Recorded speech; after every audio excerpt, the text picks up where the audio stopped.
Welcome back to Work Energy Lab Reflection Notes. So last episode, we explored release, the process of letting go of what no longer serves us. But releasing something creates a new question. Now what? The instinct is often to move straight into action, to make a plan, set a goal, or start rebuilding. Yet there is a critical step between letting go and moving forward. Discovery.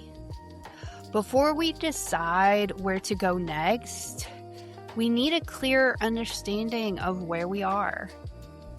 Not where we wish we were, not where we used to be, and not where someone else thinks we should be, where we actually are.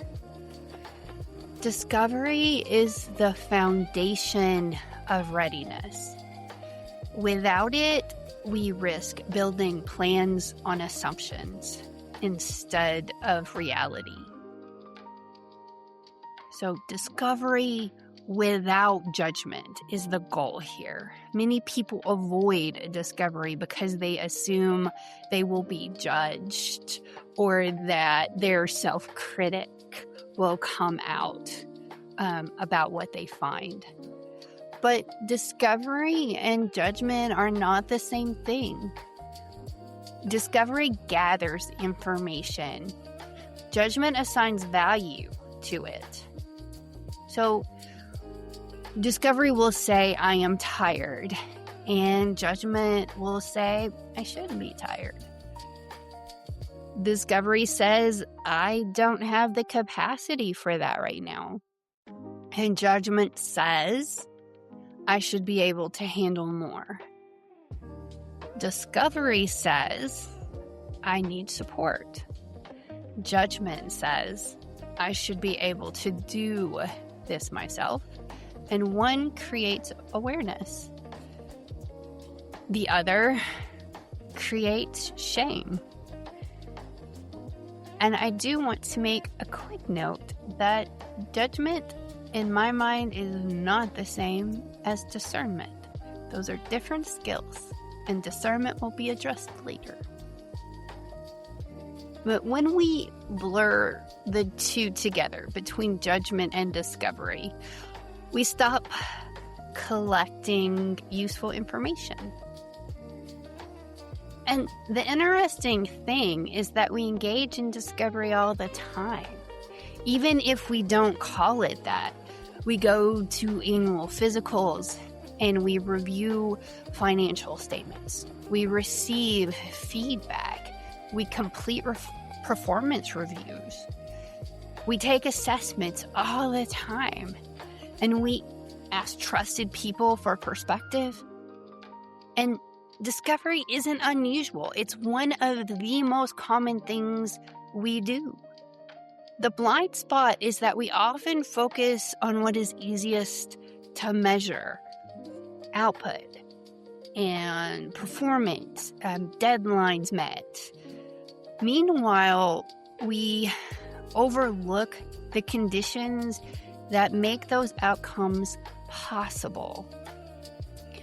Energy and recovery, capacity and relationships, stress, focus, support. The factors that shape performance are often the ones we explore least. So, a question I find useful is, what am I using as evidence that everything is okay? For some people, it's productivity. For others, it's achievement or being needed, staying busy. The problem is that these measurements can hide important information. You can be productive and exhausted, successful and disconnected, reliable and overwhelmed, high performing and running on fumes. Discovery invites us to look beyond the scorecard. In the Work Energy Lab framework, discovery is about creating readiness, a baseline. Before we build, we need to know what resources are available, what demands are approaching, what support systems exist around us, and what constraints are present. What signals is the body providing? What signals are relationships providing? What signals is the system providing? This is less about finding problems and more about understanding reality. Reality gives us something solid to build from. Once we understand it, we can identify small areas of strength and interest, energy, or opportunity that support steady next steps. Not every insight requires a complete overhaul. The goal is not to force the same path for everyone. We're all different. The goal is to identify what is available and build from there in a way that fits current circumstances. This, to me, brings yoga back to mind. One of the things that I've often been taught as I've gone through my yoga journey is that you start from where you are. And that is different every single day. And that is what we are talking about when we talk about a baseline. Understanding where you are. And as I've developed the readiness framework, I found myself returning to a variety of tools that have supported my own journey toward awareness. Some of those tools are formal assessments. Others are conversations, observations, or reviews of our own experience. Each reveals a different part of the landscape that make up us. Some tools help us understand the body. Medical evaluations, lab work, sleep patterns, mobility, and energy levels provide information about our physical resources. Readiness is difficult to build when we are unaware of the body's signals. And some tools help us understand how we think and engage with the world. Personality and strengths assessments can offer insight into our preferences and decision-making patterns. Sources of energy and natural talents. They help us understand how we tend to approach people and opportunities by providing insight into what energizes us and what drains us, how we process information, and how we naturally engage with people and environments around us. And I'm not just speaking from theory. I do these things. This is my Clifton Strengths reports. And I've done my Myers-Briggs. These are two well-known common assessments that most organizations have engaged with at time to time. You may already have some of these results without the need to go and spend money or do anything additional here.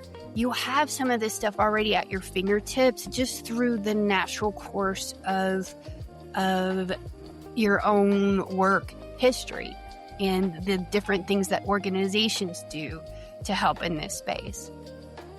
Some tools help us understand motivation. And one of the tools that I particularly found valuable is Motives Met Needs Assessment. Now, this was developed by Kelly Mackin, and I found this useful because it moves beyond what we're good at. It invites us to explore what helps us thrive and sustain engagement. Two people can have similar strengths and very different experiences, depending on whether their core motives are being fulfilled. So, the Actualized Leadership Profile by William Sparks. This work builds on our motivations and helps us to also recognize the shadow components of our leadership tendencies, giving us awareness of the assumptions and patterns that may be operating beneath the surface, how we tend to drift under pressure and stress. Often, our greatest growth opportunities are connected to patterns we cannot easily see on our own. These tools are not intended to create judgment or even identity. They create awareness. Some tools help us understand our lived experience. One of the simplest may be reviewing a resume. Rather than asking, how do I market myself, we can ask, what themes appear repeatedly? What types of work consistently energized me? As I look at this history, where did I grow most rapidly? What challenges continue to follow me? And what strengths appear again and again that maybe aren't identified in some of these other assessments? Our history often contains clues we overlook because we are too close to the story. And another useful source of information is a performance review. And I know this will not be a popular opinion. Most organizational review systems are broken in a multitude of ways, but they can still provide insight if we remove the noise and move past the ratings and the forms that have become lifeless checkboxes. They can serve as discovery tools when approached with curiosity and asking what strengths are consistently recognized, what feedback appears repeatedly, where does the organization see my greatest contribution, and where are growth opportunities being highlighted. Used thoughtfully, a performance review can reveal patterns, perceptions, and areas where your energy and impact are already visible to others. And finally, some tools help us understand our environment. Feedback from trusted people, relationship dynamics, team assessments, and organizational measures can reveal conditions that support or drain readiness. Together, these tools create a more complete picture. And the assessments mentioned here are just suggestions. They're the ones that I personally have used on my own journey. I am not affiliated or making money off of any of those promotions. It is just, these are the tools that were useful to me. I can pull my strengths here and show just a little bit about my process as to how I use these tools. My strengths, my 5 top strengths are input, connectedness, restorative, learner, and arranger. Basically, I take in a lot of information, I connect the dots, I share it, and then I create systems around it.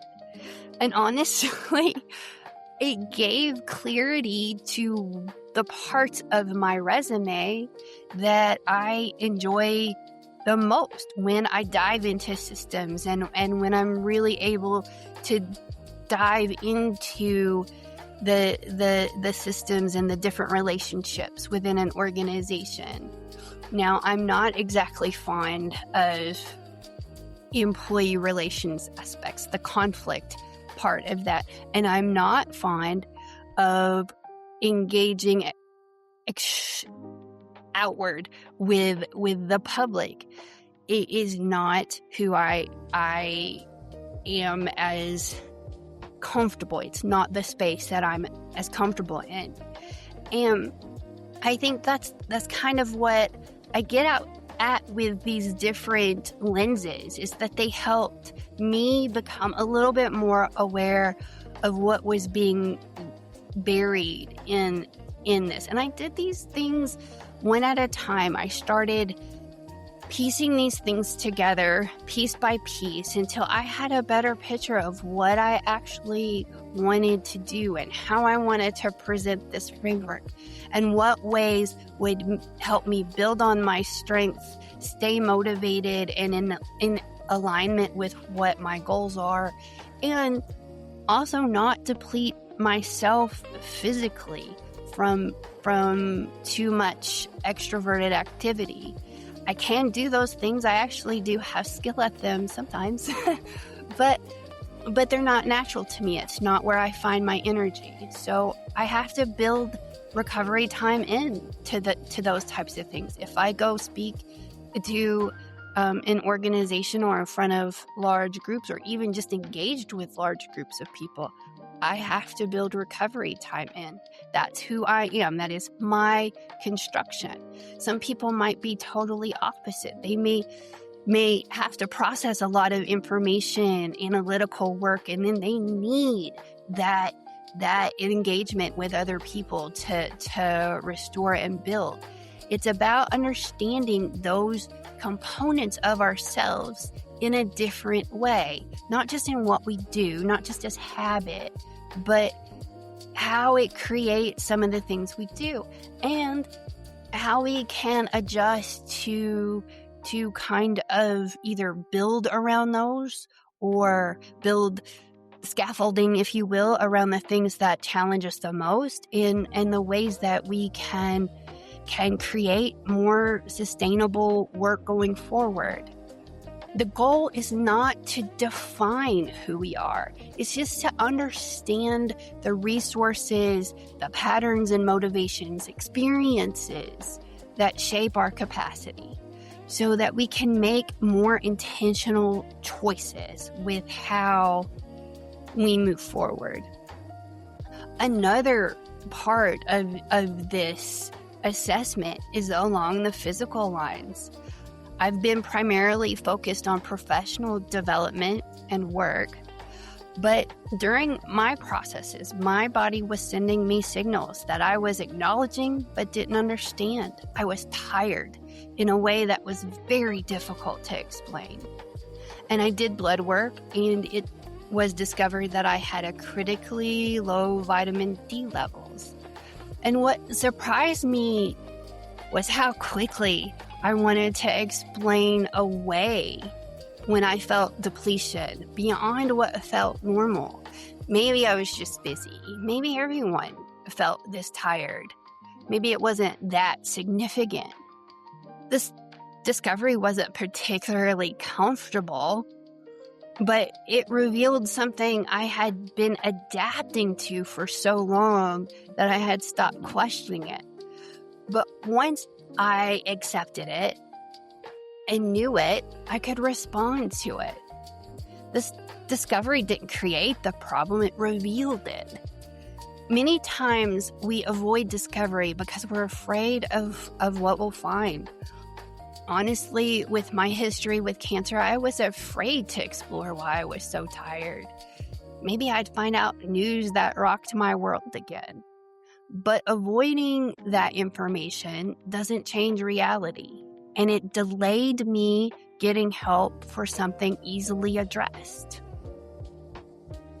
And before we move on, I want to acknowledge something important.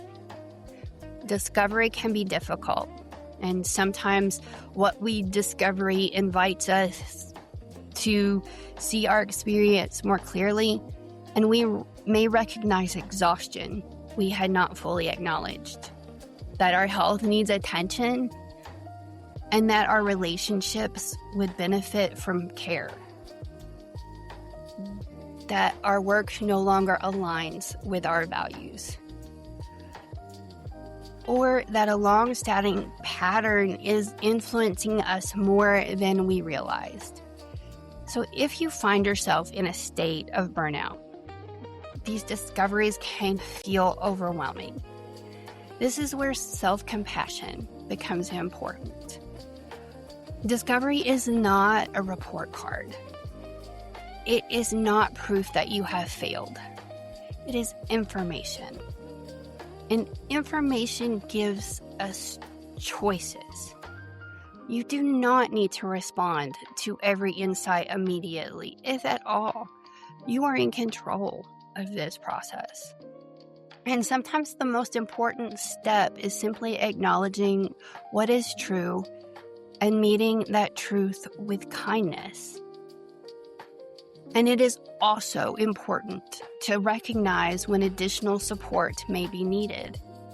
If feelings of overwhelm become unmanageable, if distress is interfering with daily life, or if your sense of safety feels compromised, please consider reaching out to a qualified healthcare professional, mental health professional, or other trusted source of support. There is strength in asking for help when it is needed. Readiness is not built through self-criticism. It is built through awareness, acceptance, support, and intentional action. So before we close, I'd like to invite you into a brief discovery practice. Take a slow breath in through your nose for a count of 4. Hold gently for a count of 2. And then exhale for a count of 6. Repeat this cycle 3 times. As you breathe, notice 3 signals. 1 signal from your body, 1 signal from your emotions, and 1 signal from your environment or relationships. There is no need to fix anything, simply notice. The goal is not judgment. The goal is awareness. The goal is discovery and reflection. So as we close today, I'd invite you to consider a simple question. What information about yourself are you interested to learn about? And what might become possible if you approach that information with curiosity instead of judgment? Discovery is not about finding flaws. It's about understanding the landscape. Because before we can build readiness, we need to know where we are standing. And if you'd like to spend a little more time with today's reflection or come back to it in sections, I've created a discovery companion guide that includes the reflection questions, the breathing practice, and a few suggested starting points for your own exploration. You'll find a link in the show notes and the Work Energy Lab site. So thank you for joining me for this reflection. Until next time, remember that readiness begins with awareness, and awareness begins with curiosity and compassion.